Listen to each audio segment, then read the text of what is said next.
Setelah beberapa abad tidak membahas film Cina, udah mulai serak tenggorokan dan kata Bu Bidan yang ngecek kemarin juga merekomendasikan biar cepat sembuh untuk membahas film Cina lagi.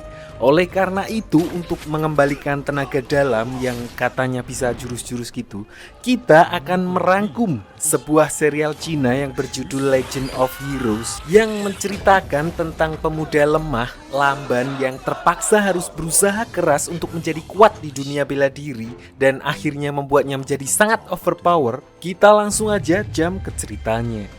上天安排我报仇，格杀勿论。 我就是不服！把他拽起来！ Berlatar pada masa dinasti Song, kisah diawali dengan memperlihatkan dua orang bocil yang bernama Guo Jing, nama yang agak kurang ramah, dan temannya yang dibully oleh teman sebayanya karena mereka terlihat lemah. Saat itulah sekelompok orang muncul untuk membantu Guo Jing, di mana mereka dijuluki sebagai 7 pendekar aneh dari Jianan yang entah apa alasannya mereka sengaja menyelamatkan bocil tersebut untuk dilatih menjadi seorang ahli seni bela diri. 7位师傅在上，受弟子一拜。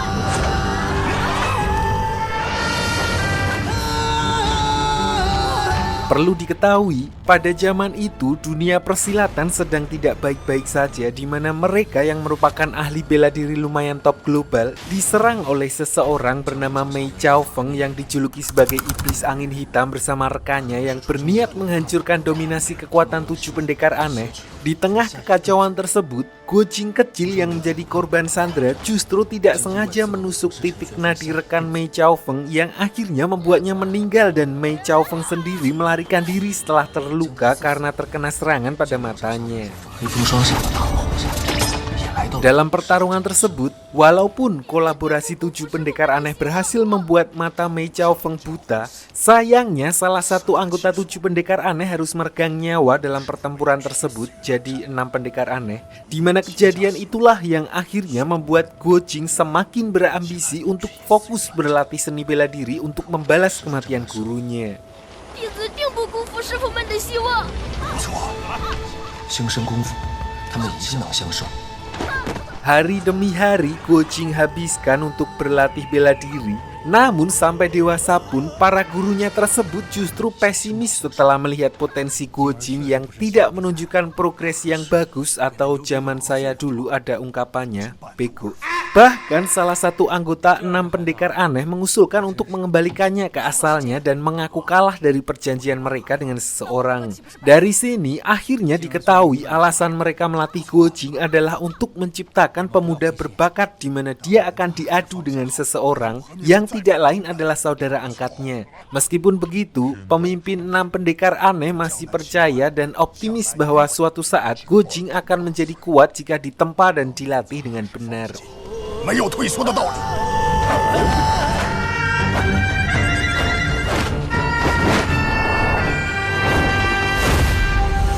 Singkat cerita, 18 tahun kemudian, selama dilatih bertahun-tahun, Guo Jing masih saja menjadi pemuda yang lemah, sulit berkembang. Namun semua itu tidak mematahkan semangatnya untuk berlatih, sampai akhirnya dia bertemu dengan bapak-bapak master bela diri, kita panggil aja si pendeta, yang mengajarinya teknik-teknik dasar yang diperlukan untuk menjadi seorang ahli seni bela diri.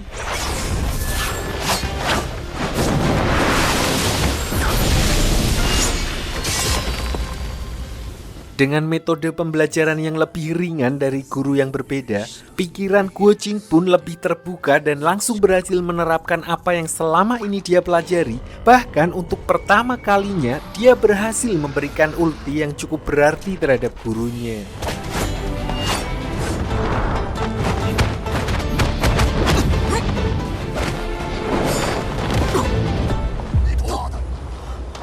Disinilah para gurunya akhirnya menyadari satu hal, bahwa Guo Jing telah belajar ilmu bela diri dari guru lain. Guo Jing pun menjawab kalau dia memang sempat bertemu dengan orang misterius yang mengajarinya tenaga dalam, tapi dia diminta untuk merahasiakan identitasnya, yang dimana di dunia persilatan komitmen adalah suatu hal yang harus dihormati.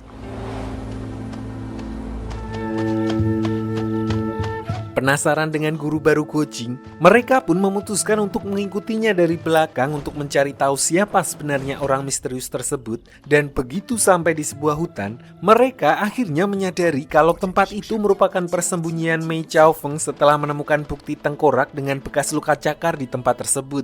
Mengetahui hal itu, mereka pun bergegas mencari keberadaan Gojing karena mengira guru barunya adalah Mei Chaofeng. 除恶务尽。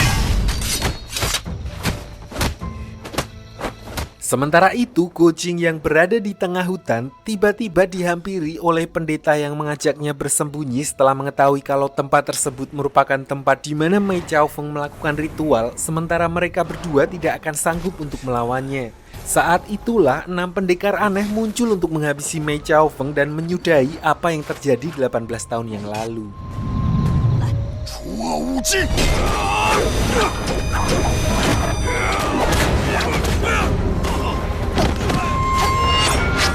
Walaupun hanya seorang diri, Mei Chaofeng dengan julukan si iblis angin hitam tetap mampu membuat 6 pendekar aneh kewalahan. Saat itulah Gojing keluar dari persembunyiannya untuk membantu guru-gurunya. Namun alih-alih berterima kasih, guru-gurunya justru marah karena menganggap Gojing telah berkhianat dengan berguru kepada seseorang yang selama ini menjadi musuh mereka.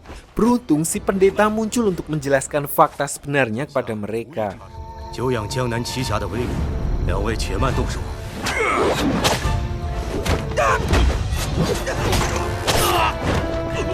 快来帮忙！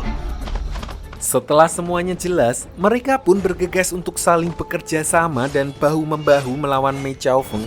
Namun berbekal cambuk Goi Rumusan, Chaofeng pun mampu memberikan perlawanan dan menyabet mereka satu persatu. Bahkan si pendeta harus terkena jurus cakar baja milik Chaofeng sebelum akhirnya dia memutuskan kabur setelah Gojing berhasil melukainya.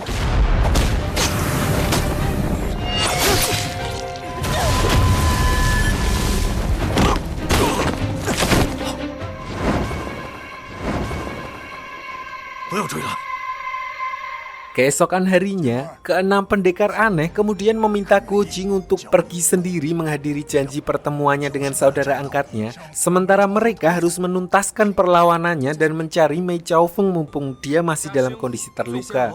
Terpaksa, Gojing pun berpisah dengan para gurunya tersebut untuk melakukan perjalanan menuju ke tempat yang telah disepakati.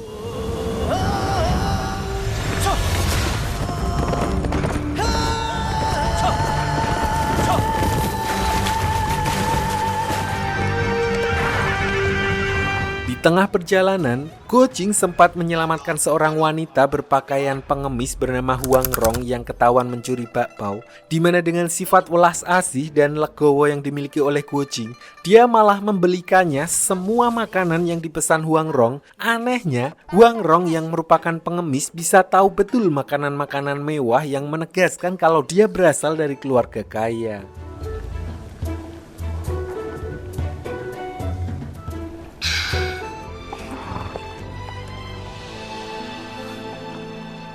Singkat cerita, setelah berpisah dengan Huang Rong, Gojing pun melanjutkan perjalanannya hingga dia melihat orang-orang yang sedang berkumpul. Ternyata itu adalah sebuah acara turnamen pencarian jodoh yang diselenggarakan oleh seorang wanita yang bernama Muniansi dan ayahnya, di mana tidak berselang lama, ada seorang pangeran yang memiliki sifat arogan dan sok berkuasa bernama Wan Yan Kang yang tertarik untuk mengikuti turnamen tersebut. 姑娘， Dalam pertarungan itu terlihat jelas kalau Wayan memang pemuda berbakat, tidak seperti Gojing yang bego otodidak walaupun telah dilatih selama bertahun-tahun. Bahkan diperlihatkan Wayan membuat pertarungannya dengan Lianxi hanya seperti mainan karena selalu menahan untuk tidak menyerang ketika mendapat kesempatan. Tak cukup sampai di situ, dia bahkan meremehkan acara tersebut yang membuat ayahnya Lianxi yang mendengar hal itu pun langsung menyerangnya sebagai bentuk pelajaran. 彩头我就不能不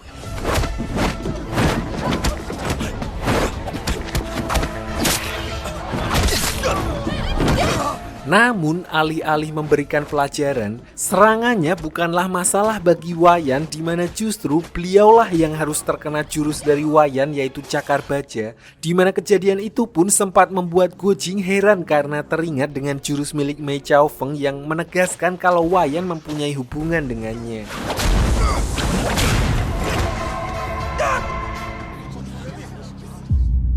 Saat itulah Gojing yang melihat ayahnya Nianxi mendapat intimidasi dari Wayan lalu memutuskan untuk menahannya dan bertarung dengannya. Walaupun terlihat jelas kemampuan bela diri mereka sangat jauh berbeda, di mana Wayan meskipun memiliki 0% attitude, tapi keahliannya dalam seni bela diri sudah tidak diragukan lagi. Dia dapat dengan mudah bisa melumpuhkan Gojing hanya dengan sekali serangan.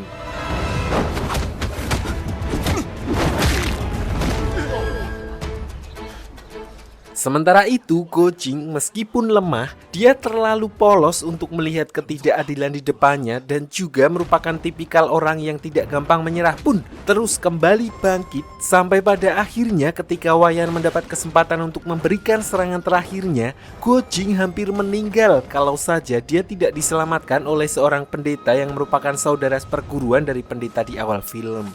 瞧这道人打的，看招！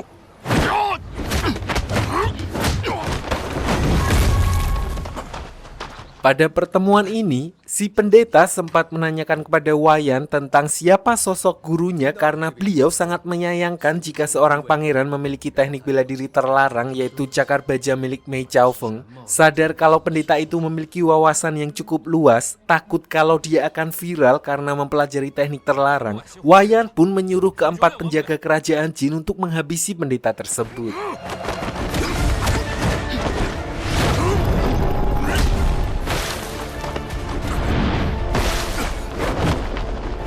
Di sini diperlihatkan skill bela diri milik si pendeta yang jauh di atas rata-rata, di mana beliau mampu melancarkan serangan meskipun dikeroyok 4 orang penjaga kerajaan sekaligus, hingga akhirnya si pendeta mendapat serangan yang cukup lumayan dari seorang biksu Tibet. Sayangnya pertarungan tersebut terpaksa dihentikan ketika permaisuri raja datang ke sana untuk menjemput anaknya, di mana hal itu dimanfaatkan oleh Gojing dan pendeta tersebut untuk melarikan diri.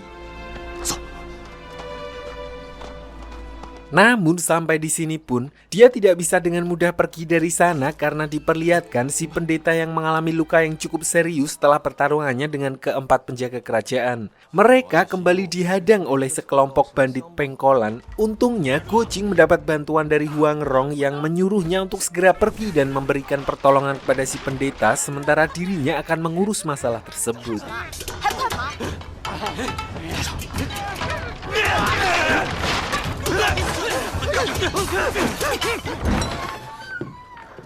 Begitu sampai di penginapan, pendeta itu kemudian memberitahu Gojing kalau beliau telah terkena jurus telapak racun dari pertarungannya sebelumnya melawan biksu Tibet dari 4 penjaga kerajaan, di mana esensi dari jurus tersebut mampu merusak bagian organ dalam yang membuat seluruh badan lemes seperti tidak punya uang dan akan menjadi cacat seumur hidup jika tidak segera ditangani.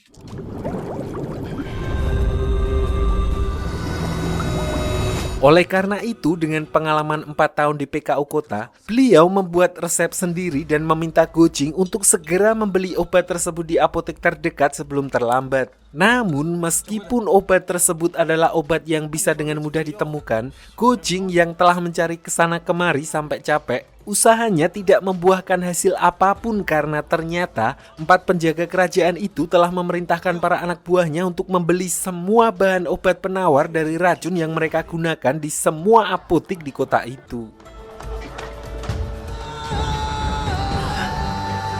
Di tengah keputusasaan tersebut, Gojing tiba-tiba mendapat surat dari Huang Rong yang menyuruhnya untuk menemuinya di Kampung Rawa, di mana dia bisa membantunya mencari obat yang dibutuhkan oleh si pendeta.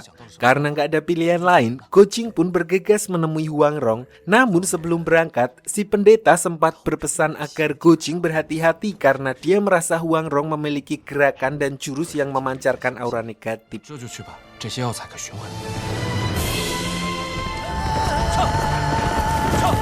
Sesampainya di Kampung Rawa, Guo Jing sempat terkejut ketika melihat seorang wanita bersih suci wangi yang sedang berada di atas perahu kecil, yang ternyata orang itu adalah Huang Rong, di mana sebenarnya dia bukanlah pengemis melainkan anak seorang ahli seni bela diri yang cukup disegani yang kabur dari rumahnya karena sedang mempunyai masalah dengan ayahnya. 我难道真的会拿你的吗？ Setelah ngobrol sebentar, Huang Rong kemudian memberitahu kalau semua obat yang Guo Jing butuhkan telah diborong oleh salah satu anggota 4 penjaga kerajaan. Karena tidak ada pilihan lain sementara si pendekar sangat membutuhkan obat tersebut, mereka pun memutuskan untuk menyelinap masuk ke istana kerajaan untuk mencuri obat tersebut.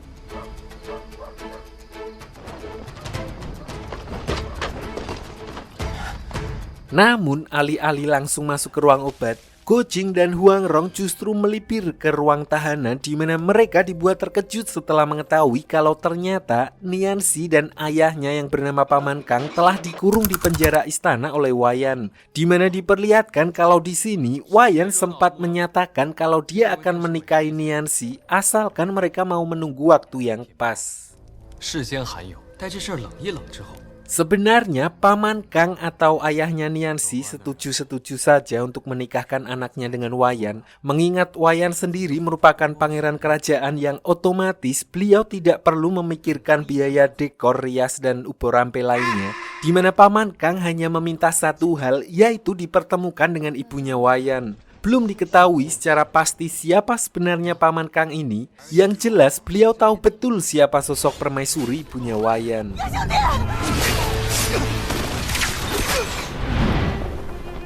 你要是跑了，我都不会相信。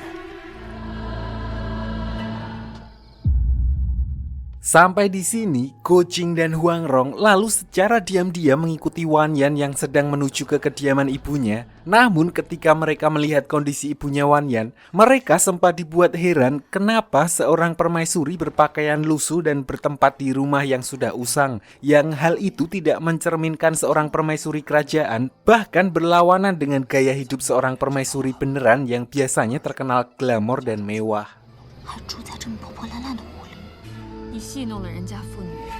Ternyata ibunya lah yang mengundang Nianxi dan ayahnya ke sana untuk meminta maaf, di mana Guo Jing justru dibuat geram ketika mendengar pernyataan Wan Yan yang mengatakan kalau Nianxi telah dibawa ke istana dan disambut dengan baik, yang padahal Nianxi dan Paman Kang diperlakukan seperti tahanan. Tidak hanya itu, dari obrolan tersebut akhirnya diketahui kalau ternyata guru resmi dari Wan Yan adalah pendeta yang bernama Chiu Chuji, saudara seperguruan dari pendeta yang menyelamatkan Guo Jing, di mana hal itulah yang menjadi alasan kenapa dia berniat menghabisi pendeta tersebut, karena hal itu akan sangat beresiko jika sampai gurunya tahu kalau Wan Yan juga mempelajari jurus cakar baja yang terlarang. Namun karena tujuan utama Guo Jing dan Huang Rong kesana adalah untuk mencari obat penawar untuk mengobati si pendeta, mereka pun memutuskan untuk mengesampingkan terlebih dahulu masalah barusan dan bergegas mencari obat tersebut.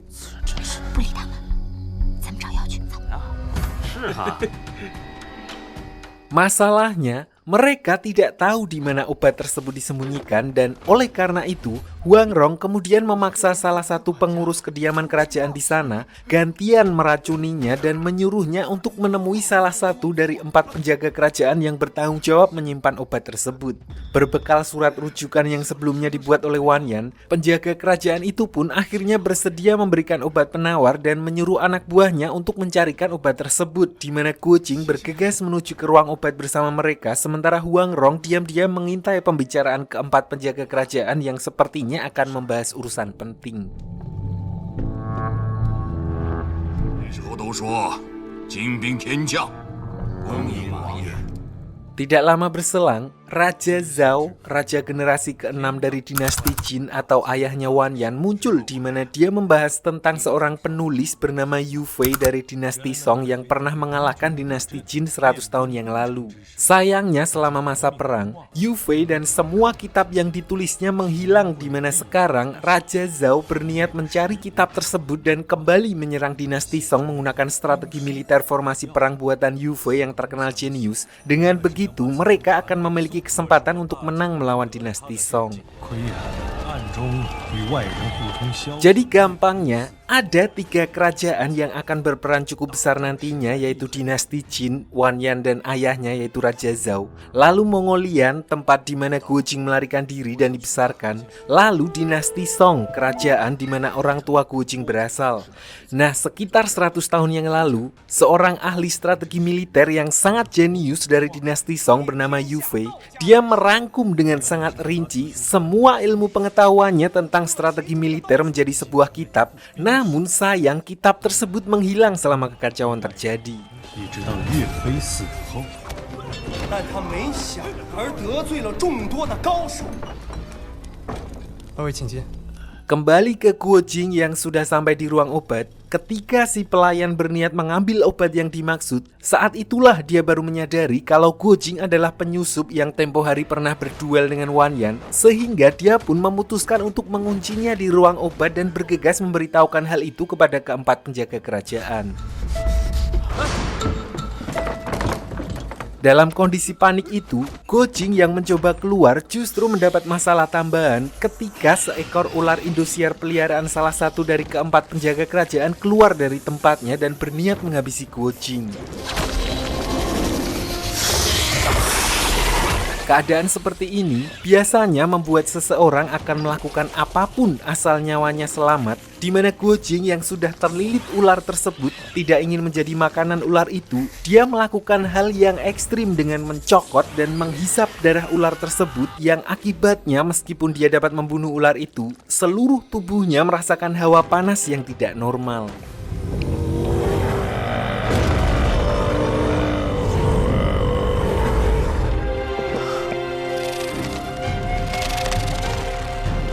Sementara itu, anggota 4 penjaga kerajaan yang mendapat info kalau ada penyusup pun langsung bergegas ke ruang obat untuk menangkap orang tersebut. Saat itulah Huang Rong yang masih bersembunyi di atas balkon dan menyadari kalau Guo Jing sedang dalam bahaya berniat untuk segera menyusulnya. Namun rencana tersebut gagal ketika anggota 4 penjaga lain menyadari keberadaannya, sampai akhirnya dia harus terlibat baku hantam melawan 3 orang sekaligus.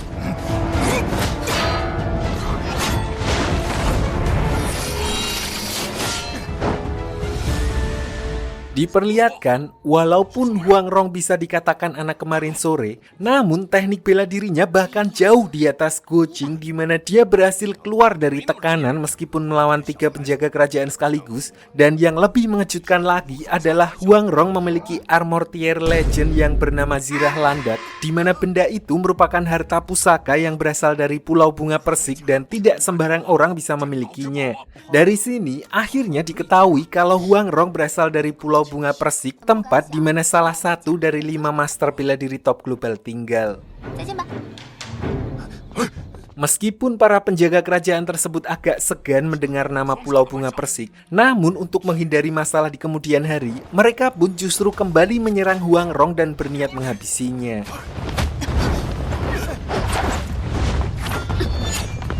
Di tengah pertarungan tersebut, muncul seorang mas-mas idaman wanita yang sok asik menghentikan pertarungan tersebut untuk memperkenalkan dirinya bernama Ouyang.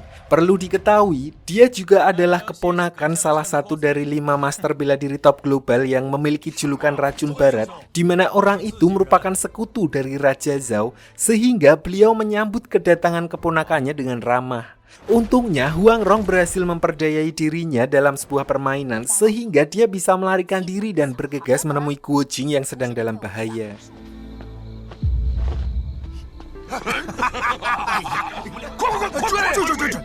Kembali ke Guo Jing setelah menghisap darah ular milik salah satu dari 4 penjaga kerajaan, dia kemudian menuju ke ruang tahanan untuk membebaskan Nianxi dan ayahnya, di mana pada pertemuan ini, Paman Kang atau ayahnya Nianxi sempat makteratap sekaligus senang ketika Guo Jing memperkenalkan dirinya dan memberitahukan nama ayahnya yang bernama Guo Xiaotian, yang tidak lain adalah sahabatnya dulu.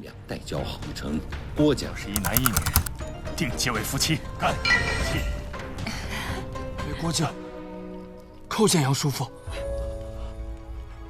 Jadi dulu diceritakan kalau sekitar 25 tahun yang lalu, beliau pernah memiliki sahabat yang sudah diangkat sebagai saudara angkat yang tidak lain adalah Guo Xiaotian atau ayahnya Guo Jing, di mana mereka berdua adalah seorang mata-mata dari dinasti Song yang sedang menjalankan misi untuk memotong jalur informasi dari dinasti Jin dan tidak sengaja bertemu dengan pendeta yang bernama Qiu Chuji yang sekarang menjadi guru dari Wan Yan. Nah, karena pendeta Chuji merupakan pendeta yang cukup disegani, mereka meminta beliau untuk memberikan sebuah nama kepada calon anak mereka dengan harapan suatu saat anak tersebut memiliki sifat yang baik seperti apa yang diharapkan oleh orang tua pada umumnya. 贫道丘处机干。好酒啊！ Mendengar hal itu, pendeta Chuji pun sepakat untuk memberi nama calon anak mereka yaitu Guo Jing dan Yang Kang atau kalau saat ini telah berubah menjadi Wayan Kang, di mana beliau memberi mereka masing-masing sebuah mata pedang yang terdapat ukiran nama sebagai kenang-kenangan jika suatu saat anak tersebut lahir. 我这对短剑送给2位播讲出世的孩子，做个调换，杨家2代交好。 Tidak hanya itu, pendeta Chuji juga menantang 7 pendekar aneh Jianan untuk melatih salah satu dari anak tersebut, di mana nantinya mereka akan berlomba murid siapa yang paling hebat dalam hal ilmu bela diri.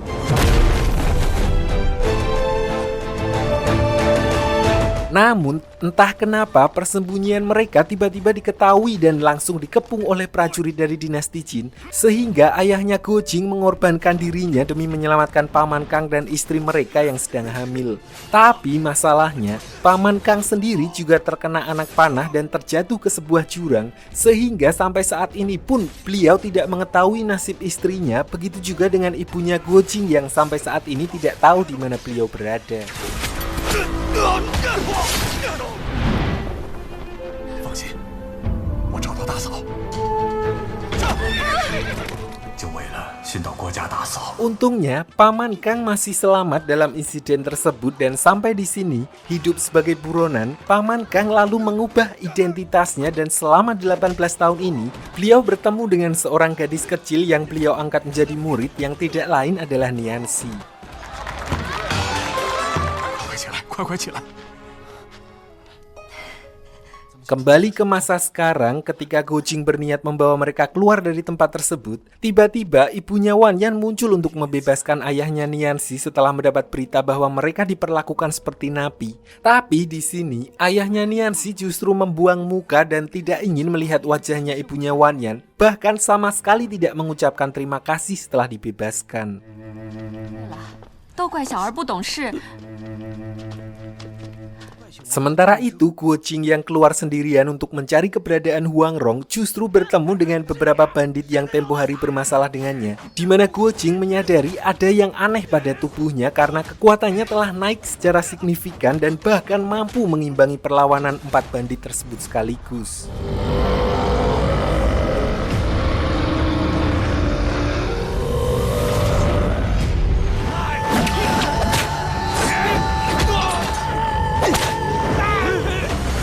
Di tengah pertarungan tersebut, salah satu 4 penjaga yang sebelumnya telah mengetahui kalau Guo Jing lah yang telah menghisap darah ular peliharaannya juga muncul untuk memberi perhitungan. Jadi ternyata ketika Guo Jing meminum darah ular tadi, dia tidak menyadari kalau selama 20 tahun ini ular tersebut sengaja diberi ekstrak obat-obatan penambah kekuatan yang nantinya akan dikonsumsi oleh para penjaga kerajaan tersebut.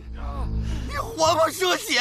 前辈，是你们？是真的不是我偷的，咱先别打了。 Jadi gampangnya, ular itu merupakan tabungan kekuatan yang selama 20 tahun telah dikumpulkan oleh keempat penjaga kerajaan, di mana mereka nantinya akan memanen dengan meminum darahnya dan meningkatkan kekuatan kultivasinya setara masing-masing 10 tahun hanya dalam semalam. Artinya dengan meminum semua darah ular tadi, kemampuan kultivasi Guo Jing pun meningkat secara instan sama dengan ketika dia berlatih terus-menerus selama 40 tahun.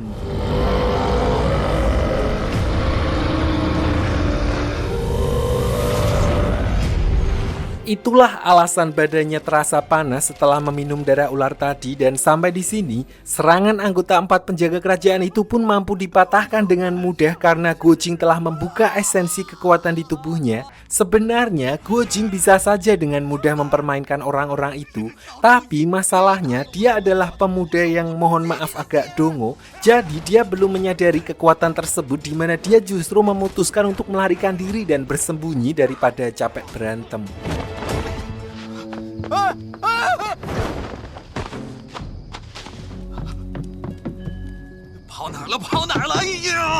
Tapi sampai di sini pun dia tidak sengaja bersembunyi di rumah permaisuri atau ibunya Wan Yan, di mana tidak berselang lama Raja Zhao datang ke sana untuk memastikan bahwa istrinya baik-baik saja. Di sini sempat terjadi obrolan intim ketika ibunya Wan Yan menyinggung soal kematian suaminya dulu. Tanpa mereka sadari, obrolan tersebut didengar langsung oleh Paman Kang yang menguping dari balik jendela. Jadi dulu diceritakan, sebelum menjadi raja, Raja Zhao sebelumnya adalah seorang penyintas dari dinasti Jin ketika kelompok mereka diserang oleh pasukan dari dinasti Song, di mana dia bersembunyi dan diselamatkan oleh ibunya Wan Yan. Nah, pertemuan itulah yang menjadi awal mula petaka, di mana Raja Zhao yang tertarik dengan kebaikan hati ibunya Wan Yan, kemudian merasa ingin memiliki dan mengatur strategi licik untuk merebutnya. Sekembalinya ke kerajaannya, dia sengaja menyuruh pasukannya untuk menyerang dan menghabisi suaminya yaitu Paman Kang yang pada saat itu kebetulan ayahnya Guo Jing dan istrinya juga sedang berada di sana.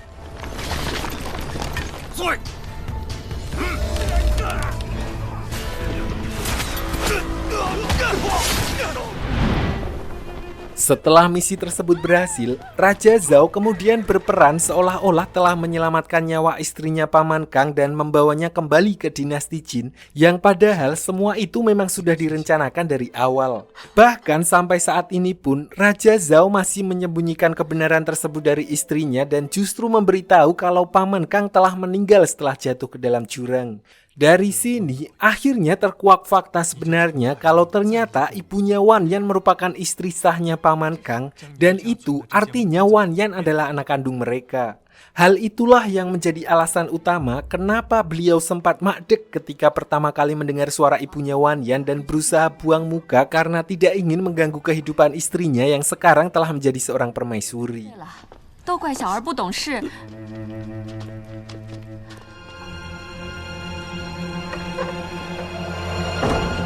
Namun sampai di sini, melihat semua barang-barang lamanya berada di sana yang menandakan istrinya tidak melupakannya, setelah Raja Zhao pergi, Paman Kang pun kemudian memberanikan diri untuk kembali menemui istrinya yang selama ini mengira dirinya telah meninggal. Beliau pun mulai memeriksa beberapa barang-barang peninggalannya dulu yang masih tersimpan rapi walaupun agak debuan dikit, di mana hal itu sempat membuat ibunya Wan Yan risih karena merasa kalau Paman Kang adalah orang yang tidak tahu sopan santun. 请不要碰他。 Namun, ketika Paman Kang bisa secara detail menjelaskan benda peninggalan suaminya, akhirnya ibunya Wan Yan baru menyadari kalau orang yang dihadapannya itu adalah Paman Kang atau suaminya sekaligus ayah kandung Wan Yan yang dikabarkan telah meninggal 25 tahun yang lalu.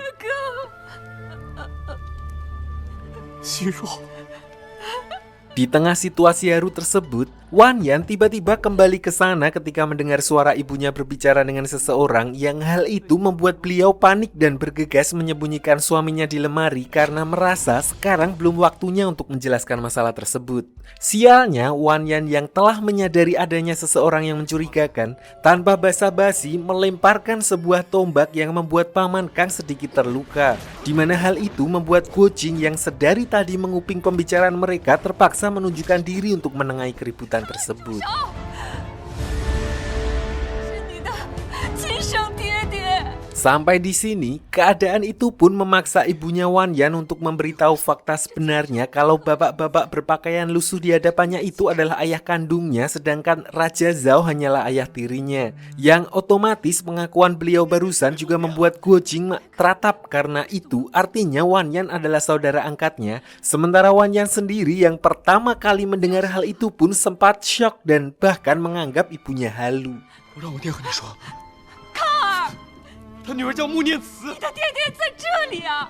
Perlu diketahui, Wanyan sejak kecil memang telah dibesarkan di keluarga kerajaan dengan budaya dan uang saku yang tentu saja berbeda dengan anak-anak NPC pada umumnya, sehingga setelah selama hidupnya menjalani hari-hari sebagai seorang pangeran, dia tidak bisa begitu saja mempercayai omongan ibunya, dan dari sini akhirnya diketahui alasan ibunya Wanyan memilih tinggal di gubuk sederhana dan enggan untuk berpakaian layaknya permaisuri adalah agar dia bisa mengenang kebersamaannya dulu bersama Paman Kang. 我丈夫去世那夜说的话， 我现在就帮你杀了！我来有什么值得留恋的？ Di sini, Gojing sempat mencoba menghentikan Wanyan yang justru berusaha untuk menghabisi Paman Kang karena tidak terima jika memiliki ayah seperti itu. Namun, Gojing justru terkena ulti yang membuatnya pingsan sementara Wanyan kembali mengejar ayahnya. Untungnya, beliau masih mampu menghalau serangan tersebut sampai akhirnya Nianxi muncul. 闺女， Kembali ke Gojing setelah terbangun dari pingsannya, dia akhirnya bertemu dengan Huang Rong yang sedang mengendap-endap menghindari kejaran 4 penjaga kerajaan, di mana mereka lalu memutuskan untuk bersembunyi di sebuah sumur tua, yang ternyata tempat tersebut bukanlah sumur tua biasa, melainkan sebuah gua yang telah didesain menjadi tempat persembunyian. Di sini mereka menemukan banyak sekali tengkorak manusia dengan bekas jurus cakar baja, di mana Gojing baru menyadari kalau tempat tersebut merupakan tempat persembunyian dari Mei Chaofeng, dan tepat seperti apa yang sudah diduga, tidak berselang lama Mei Chaofeng muncul untuk menyerang mereka.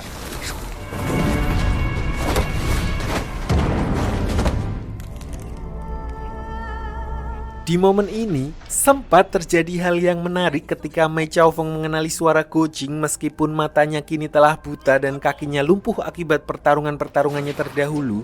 Tidak hanya itu, kejadian serupa juga dialami oleh Huang Rong yang mengetahui siapa sosok Mei Chaofeng sebenarnya, di mana ternyata ayahnya Huang Rong atau yang dikenal dengan nama Iblis Sesat dulunya adalah guru dari Mei Chaofeng, namun akhirnya beliau mengusirnya karena ketahuan mempelajari sebuah ilmu bela diri yang dilarang MUI.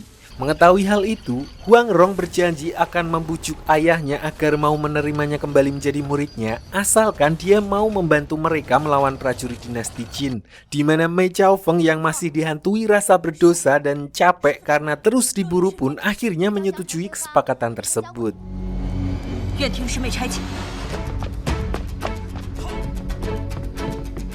Tanpa buang waktu, mereka lalu bergegas keluar untuk melawan para prajurit dinasti Jin, di mana lawan mereka yang pertama adalah si tabib dari 4 penjaga kerajaan yang masih kesal karena ular peliharaannya telah dihabisi Gojing, lalu Ouyang dan juga keempat penjaga kerajaan lain.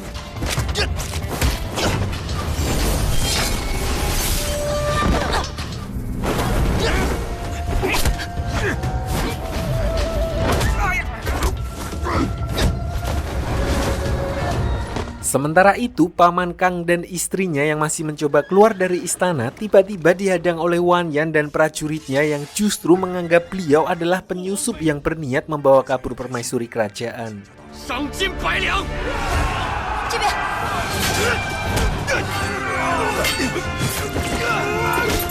Untungnya, beliau mendapat bantuan dari ketua aliansi pendeta yaitu Pendeta Muyi, pendeta yang mengajarkan tenaga dalam kepada Gojing di awal film.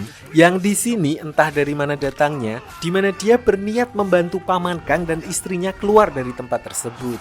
Dengan skill ilmu bela diri yang jauh di atas para prajurit dinasti Jin, Pendeta Muyi mampu melumpuhkan puluhan prajurit hanya seorang diri.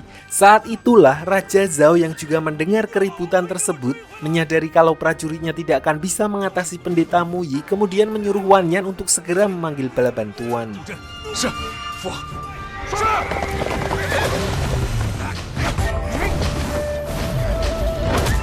Kembali ke Gojing dan yang lainnya yang masih bertarung dengan 4 penjaga kerajaan. Di sini Gojing yang berkolaborasi dengan Mei Chaofeng diperlihatkan mampu menahan serangan dari Ouyang dan keempat penjaga kerajaan. Sayangnya pertarungan barusan terpaksa dihentikan ketika Wanyan datang dan meminta mereka untuk membantu Raja Zhao untuk mendapatkan permaisuri kembali. 各位英雄，快快住手！各位打算坐视不理吗？ Sampai di sini, kedatangan pendeta Muyi di kubu Paman Kang artinya keenam pendekar aneh para guru Guojing juga berada di sekitar, di mana tidak berselang lama mereka muncul setelah merasakan hawa keberadaan Mei Chaofeng. Sialnya, Huang Rong dengan gercep berhasil membawa Mei Chaofeng pergi dari tempat tersebut, sementara Guojing justru menghentikan para gurunya tersebut dan dengan polos menjelaskan kepada mereka bahwa Mei Chaofeng sempat terluka saat menolongnya melawan keempat penjaga kerajaan. 也罢，下次见他，我必。 Kembali ke Huang Rong dan Mei Chaofeng yang sedang istirahat di sebuah gubuk tua. Saat itulah Mei Chaofeng mulai menceritakan masa lalunya, kenapa dia bisa berada di kediaman Raja Zhao. Jadi dulu setelah dia kalah bertarung melawan 6 pendekar aneh, dia memutuskan untuk bersembunyi di kerajaan dinasti Jin dan memanfaatkan kebutaannya dengan menyamar sebagai ahli tanaman, di mana di sela-sela waktunya dia menyempatkan untuk berlatih bela diri secara diam-diam. 晚上我跟你。 Hingga suatu hari, latihannya sempat diketahui oleh Wan Yan yang masih kecil yang justru tertarik dengan bela diri milik Mei Chaofeng, di mana dia kemudian memberitahu lokasi tersembunyi yaitu sumur tua agar tidak ada orang lain yang melihatnya. Namun sebagai gantinya, Wan Yan meminta kepada Mei Chaofeng untuk mengajarinya teknik bela dirinya secara diam-diam. Dan itulah alasan Wan Yan bisa menguasai esensi dari jurus cakar baja meskipun belum sempurna.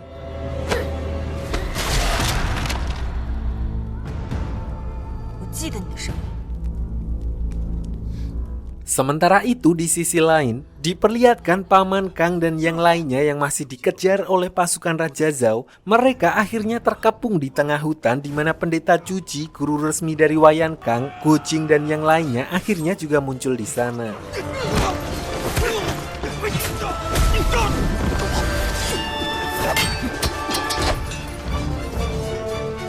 Namun alih-alih hormat menghadap gurunya, di depan ayahnya, Wan Yan justru menyerang gurunya sendiri menggunakan racun tulang yang hal itu membuat beliau lemes saat itu juga. 愚公解毒，我跟你护法。好。 Di tengah momen kritis tersebut, Raja Zhao yang tidak ingin permaisuri kenapa-kenapa lalu menyuruh pasukannya untuk menghentikan perang tersebut, di mana dia kemudian memberikan tawaran terakhir kepada ibunya Wan Yan agar segera kembali ke istana. Dan jika menolak, maka dia tidak akan peduli dengan apapun, di mana dia akan menghabisi semua orang yang ada di sana. 你说对不起，格杀勿论。